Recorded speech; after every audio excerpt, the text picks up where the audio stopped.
Baada ya dabi kumalizika na matokeo kutoka sare tasa, sare ya kutokufungana kati ya Dar es Salaam Afrika dhidi ya Wekundu wa Msimbazi.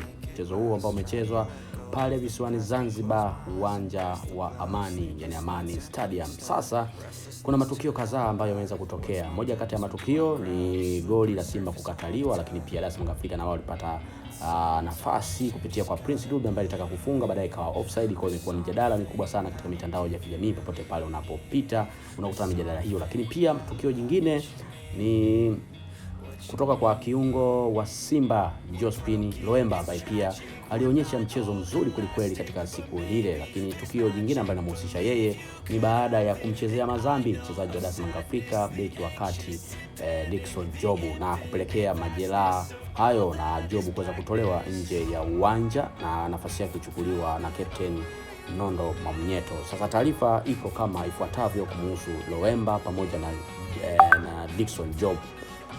Kiungo wa klabu ya Simba Josephine Loemba amemuomba msamaha beki wakati wa klabu ya Yanga Dickson Jobu baada ya kumsababishia majeraha katika mchezo wa dabi ya Kariakoo.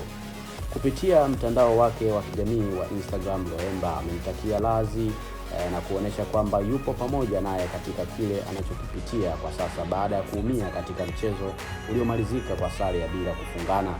Aidha, Dickson Jobu atakosekana kwa takribani mwezi mmoja ndani ya uwanja akiuguza pamoja na kupatiwa huduma za kiafya kutoka na majeraha yake aliyopata. Taarifa hiyo ndio ambayo tumeipata kwa sasa, tumekuletea hapa moja kwa moja Daily Media kuhusiana na Loemba kuweza kumchezea rafu Dickson Jobu, na sasa Jobu atakosa mechi takribani 4 kwa maana kwamba mwezi mzima kama mambo yatapenda vile kama daktari walivyoshauri. Kwa hivyo hiyo ndio taarifa ambayo tumeweza kupatia kwa sasa kuhusiana na mchezaji huyu wa Simba pamoja na mchezaji wa Dar es Salaam Afrika katika dabi ambayo imetokea, ile dabi ya Kariakoo. Kwa sasa hatuna cha ziada, lakini tunakukumbusha kuwa usisahau kusubscribe channel hii ya Daily Media popote pale ulipo, na ukisha subscribe basi bonyeza alama ya kengele, na ukishabonyeza alama ya kengele moja kwa moja weka notification on. Hii